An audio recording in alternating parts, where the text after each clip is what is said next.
Good evening, this is Fliptv News. I am Christian Chuku. Let's take a look at the top headlines. On insecurity, you are being complacent, Senator Ndume tells Buhari. On 23, Guba, Cross River State won't use zoning but elimination. That is from the PDP chairman. I have seen Nigeria's next president, that's from Babangida.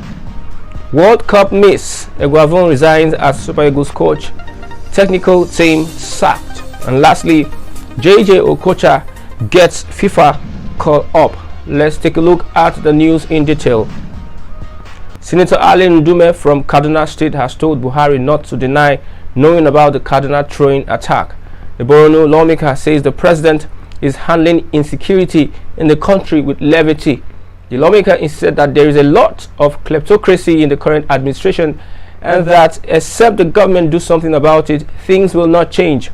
The Borno South lawmaker made the comment during an interview on Channels Television's current affairs program, Politics Today, on Wednesday. He was speaking in reaction to a remark by the Minister of Transportation, Rotimi Amechi, that the attack on the Kaduna-Abuja rail line could have been avoided if digital security equipment had been procured. The minister said his colleagues declined approval for the purchase. Ndume faulted the failure to approve the purchase. If you look at it deeply, there is a lot of complacency in it. If you have MTN services, these people are using phones so you can track them. With today's technology, people are taking away and you say you don't know where they are. No, I mean, let's be serious. The lawmaker noted. On Cross River State, in Cross River State, choosing where a governor comes from for next year's election would not necessarily be on rotation or zoning but by elimination clause. A statement by the People's Democratic Party chairman Venasius Ikem. It will be noted that the opposition party in the state has not been able to come out clearly on the issue of zoning of governorship. The Southern District has insisted strongly that it is their turn since the three districts have taken turns to produce governors since the advent of democracy in 1999. But other interest groups and powerful politicians in the state who have ambitions have also thrown their hats into the ring, demanding that zoning must be jettisoned for the race to be thrown open. This has drawn the eye of the entire Southern District, so that many have been threatening a shutdown. PP has also denied zoning. Cross River State is one of the states in Nigeria where power has revolved around the component units in terms of senatorial district successfully. We hope that it continues that way. What we in PDP are saying is that we achieve that not by agreeing on which zone to take on the table, but by elimination in the field of contest, Ikem said. The chairman said that Mr. Donald Duke, for instance, who is from the South, defeated the former Attorney General of the Federation, Kanu Agabi, in 1999 in the field.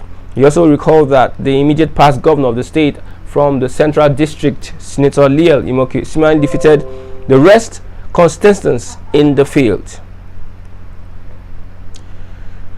I have seen Nigeria's next president, Babangida. Former military head of state General Ibrahim Babangida has declared that he has already seen the kind of person that will be the next Nigerian president. Speaking in an interview aired on Arise Television, IBB called on Nigerians to focus on individuals in their 60s come 2023. IBB hinted that a few individuals whom he said had the capacity to lead the country and effectively run its affairs economically and politically. According to the former military dictator, bad leadership was a major reason for a series of socio-economic challenges the country is being faced with. IBB pointed out that at this point, Nigeria is in dire need of a leader who connects with the people, tries to talk with them, and not the one who talks on top of the people. I have started visualizing a good Nigerian leader. That is a person who travels across the country and has a friend virtually everywhere he travels to, and he knows at least one person that can communicate with, he said. That is a person who is very versed in economics and a good politician, who also should be able to talk to Nigerians and so on. I have seen one or two or three of such persons already in their 60s. When asked if the person could emerge victorious in the 2023 presidential election, Babangida added, "I believe so if we can get him." National leader of the All Progressive Congress, Ahmed Bola Tinubu, and former Vice President Atiku Abubakar all above 60s, are among some of the names that have been mentioned as possible replacement for President Muhammadu Buhari when his tenure expires in 2023.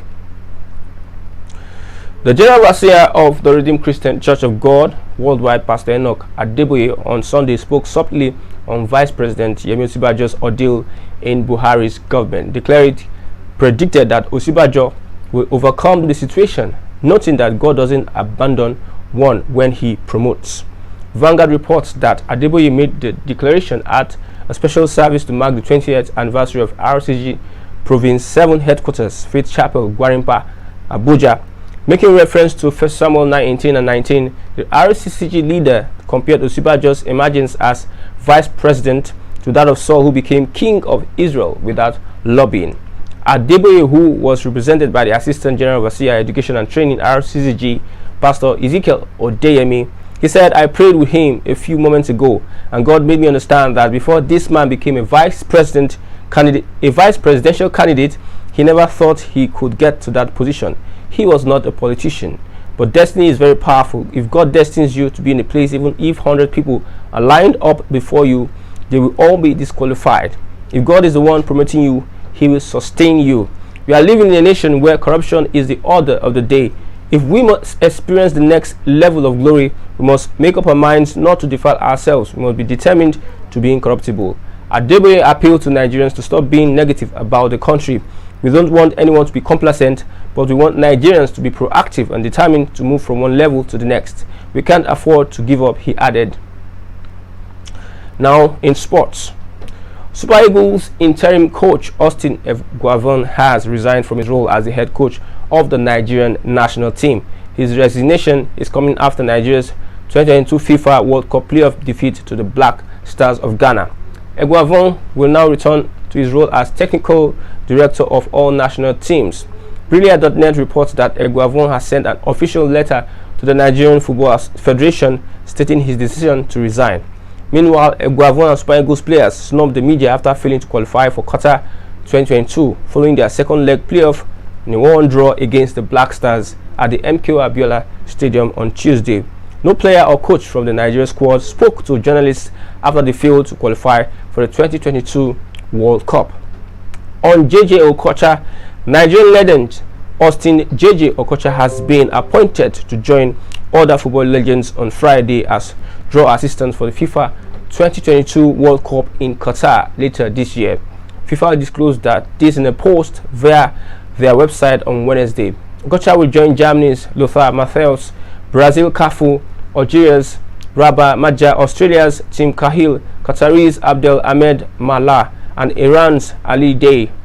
They will be joined by the coach of the Super Eagles at the 1998 World Cup, Bora Milutinovic. The 2022 World Cup draw will take place at the Doha Exhibition and Convention Center in the Qatari capital city.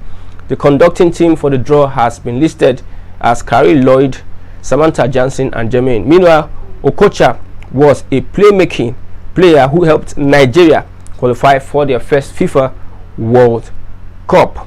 We've come to the end of Fliptv News. Hope you enjoyed the report. I am Christian Chukwu.